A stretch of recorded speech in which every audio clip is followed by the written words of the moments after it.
देखें, अगर तो बातों से हुकूमत चलती ना, तो पाकिस्तान का इस टाइम जीडीपी ग्रोथ रेट कम से कम 20-25% होता। लेकिन हकीकत ये है कि पाकिस्तान का जो जीडीपी ग्रोथ रेट है ना इस टाइम दुनिया के अंदर, वो 135वें नंबर पे है।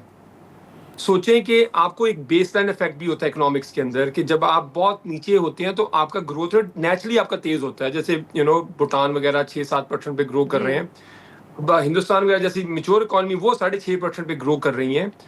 और हमारे यहाँ बेसलाइन इफेक्ट होने के बावजूद हमने नेगेटिव ग्रोथ भी शहबाज शरीफ साहब ने कर दी। पीस टाइम और नॉन पेंडेमिक टाइम के अंदर भी इन्होंने नेगेटिव ग्रोथ कर दी। उस साल सिर्फ दुनिया में 17 इकोनॉमीज नेगेटिव ग्रो की थी, जिस साल शहबाज शरीफ साहब ने उस लिस्ट में भी अपना नाम डाल लिया था।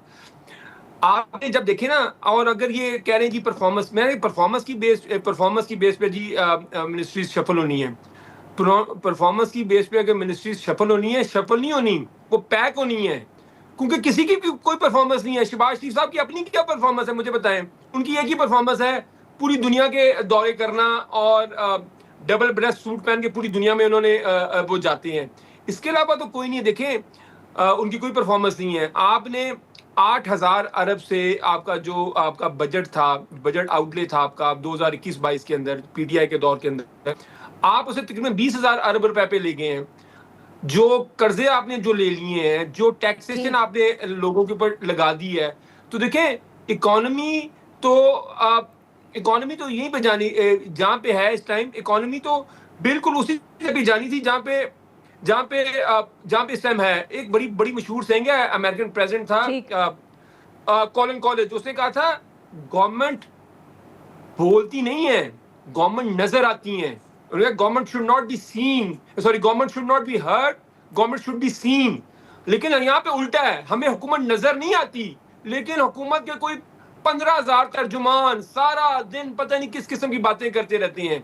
तो हुकूमत तो वैसे, ठीक है। हुकूमत का तो कोई परफॉर्मेंस का तो कोई इनके इनके इनके जेहन में कोई एजेंडा ही कोई नहीं है। और हम देख रहे हैं कि पाकिस्तान की मईशत जितनी कमजोर इन्होंने कर दी है, सीरियसली स्पीकिंग।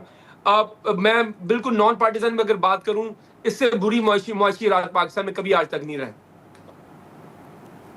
बिल्कुल ठीक। राना साहब, यही सवाल, क्या काबीना में अब कोई शफल हो रहा है और उसकी मतलब कि उसके पीछे ऑब्जेक्टिव क्या है? ये जैसे शहादत अवान साहब बात कर रहे थे कि बहुत सारी एक्स्ट्रा मिनिस्ट्रीज हैं, खर्चा भी शायद कम हो जाए, या दूसरी बात जो राना आतिफ साहब ने की विच इज़ अबाउट परफॉर्मेंस। देखें, जो नेगेटिव ग्रोथ राना आतिफ साहब बात कर रहे हैं, ये भूल जाते हैं बताना कि उसका बैकग्राउंड है। जब आपने 6% पे ग्रोथ की, जो कि आपने की पीटीआई के दौर में, जो आखिरी साल था इनका, लेकिन आपने 18 अरब डॉलर का खसारा छोड़ा था, current account deficit. Heat up हो तो गई वो हीट अप हाँ। हो गई और तब वो मुंह के बल गिरी। तो हमें ऐसी ग्रोथ नहीं चाहिए जो आपको मुंह के बल गिरा दे और जो डॉलर में खसारा कर दे और आपके पास डॉलर की शॉर्टेज आ जाए। तो दिस इज़ अभी जो टर्न अराउंड है ना, वो ये है कि हमने 3.7 पे ग्रो किया है और ये प्रॉबेबली रिवाइज हो जाएगा अपवर्ड फिगर। लेकिन 3.7 पे जो हमने ग्रो किया, हमारा करंट अकाउंट डेफिसिट नहीं है। तो ये सस्टेनेबल ग्रोथ है जिस तरफ हम बढ़ रहे हैं। लेकिन मैं एडमिट करूंगा कि 3.7% ग्रोथ पाकिस्तान को नहीं चाहिए। पाकिस्तान को 6-7-8% ग्रोथ चाहिए। लेकिन क्या आज हम वो कर सकते हैं?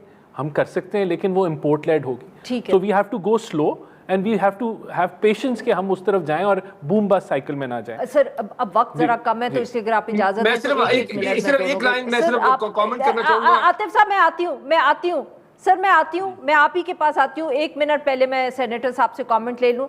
सर, आप इस इत्तेफाक करेंगे इस इकोनॉमिक कहानी से, या ये जो लॉजिक है, लॉजिक नहीं लॉजिक से कि इससे ज़्यादा सस्टेनेबल ही नहीं है? देखिए, पहली बात तो ये है कि ये एक बिल्कुल राना साहब की बात बिल्कुल हक बजाने ब हकीकत आदमी को तस्लीम करनी चाहिए कि 10 अप्रैल 22 को जहाँ से पीडीएम की गवर्नमेंट ने ये गवर्नमेंट टेक ओवर की, वहाँ हालात क्या थे, और उसके बाद ये जो मौजूदा खित्ती की सूरत हाल बनी है, इसको भी साथ में आप ऐड करें।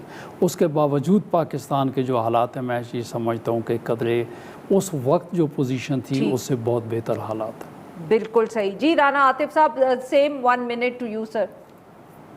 जी, अभी राना एहसान अफजल साहब कह रहे थे कि इनको जो करंट अकाउंट डेफिसिट मिला वो 18 अरब डॉलर का मिला। मैं इनकी याददाश्त के लिए इनको बता दूं कि जब 18 में हमारी गवर्नमेंट आई थी तो हमें करंट अकाउंट डेफिसिट $20 बिलियन मिला था। हमारे पास सिर्फ पीडीए की हुकूमत के पास सिर्फ 21 दिन के रिजर्व बचे हुए थे और हम इनको 3 से 4 माह के रिजर्व छोड़ के देके गए थे। और इन्होंने जो इनहेरेंट किया था current account deficit, people's party की जो गवर्नमेंट थी वो तो पूरे पाकिस्तान को पता कि सब बदतरीन हुकूमतों में से वो एक हुकूमत थी जो 8 से 13 थी। वो भी इनको $2.5 बिलियन का करंट अकाउंट डेफिसिट देके गए थे। इन्होंने उससे 8 गुना ज्यादा करंट अकाउंट डेफिसिट बढ़ा दिया।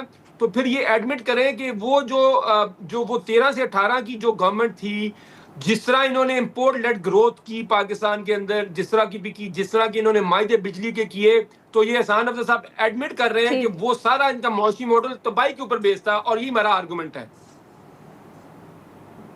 बहुत बहुत शुक्रिया हमारे 3 मेहमानों का हमारे लिए वक्त निकाला। नाजरीन, आज के लिए बस इतना ही। Will be back tomorrow at the same time.